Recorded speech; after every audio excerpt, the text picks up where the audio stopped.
Welcome to TG24 TV. నేను సుమలత. జనగామ జిల్లా దేవరూపల జనగామ జిల్లాలోని దేవరూపల మండల కేంద్రంలో ఏర్పాటు చేసిన ధాన్యం కొనుగోలు కేంద్రాన్ని మాజీ మంత్రి ఎర్రబెల్లి దయాకర్ రావు పరిశీలించారు. ఈ సందర్భంగా అక్కడ ఉన్న రైతులతో మాట్లాడి వారి సమస్యలను తెలుసుకున్నారు. ధాన్యం కొనుగోలు ఎలా జరుగుతుందని, ఎలాంటి ఇబ్బందులు ఉన్నాయా అని రైతులను అడిగి వివరాలు తెలుసుకున్నారు. రైతులు మాట్లాడుతూ ధాన్యం కొనుగోలు ప్రక్రియ ఇంకా ప్రారంభం కాలేదని, కేంద్రంలో వడ్లు ఆరబోసి 10 రోజులైనప్పటికీ అధికారులు ఎవరూ కొనుగోలు చేయడం లేదని ఎర్రబెల్లి దృష్టికి తీసుకొచ్చారు. దీంతో వెంటనే జిల్లా కలెక్టర్ సందీప్ కుమార్ జాతో ఫోన్లో మాట్లాడి కొనుగోలు ప్రక్రియను తక్షణమే ప్రారంభించాలని కోరారు.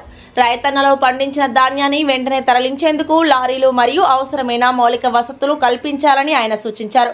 దీనికి కలెక్టర్ సానుకూలంగా స్పందించి ఈ రోజే దేవరూపల మండలంలోని ధాన్యం కొనుగోలు కేంద్రాల్లో కొనుగోలు ప్రక్రియ ప్రారంభిస్తామని హామీ ఇచ్చినట్లు తెలిపారు. ఈ పరిశీలనలో దేవరూపల మండల బీఆర్ఎస్ పార్టీ నాయకులు, గ్రామ రైతులు మరియు ఇతరులు పాల్గొన్నారు.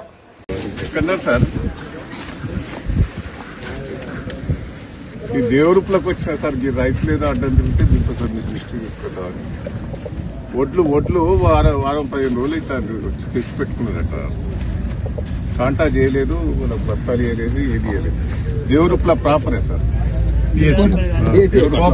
ప్రాపరే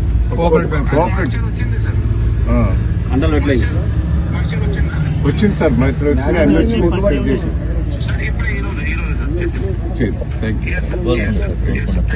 కోరుకుండా ఎన్నట్టే అయింది సార్.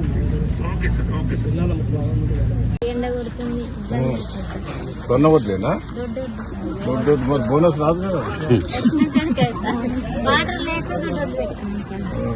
అప్పుడు దొడ్డోట్లకి కూడా ఇస్తాను కదా బోనస్.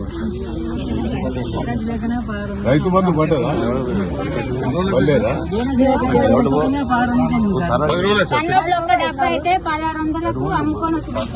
అన్నోట్లకు కూడా రాలే కదా. ఈ రేటు కూడా పెట్టలేదు. కేసీఆర్ ఉన్నప్పుడు ఎట్లుండరా? మంచిగా రుణమాఫీ అయిందా? ఏది లేదా? ఇక కూడా 10 రోజులు తెచ్చిపోయి 10 రోజులు ఇవ్వాలని కలెక్టర్ తోటి మాట్లాడిన బిడ్డ. ఇవాళ ఇప్పుడైతే స్టార్ట్ చేస్తాను. హాయ్ అండి, నేను మీ సత్యశ్రీ. Please do subscribe TG24 TV.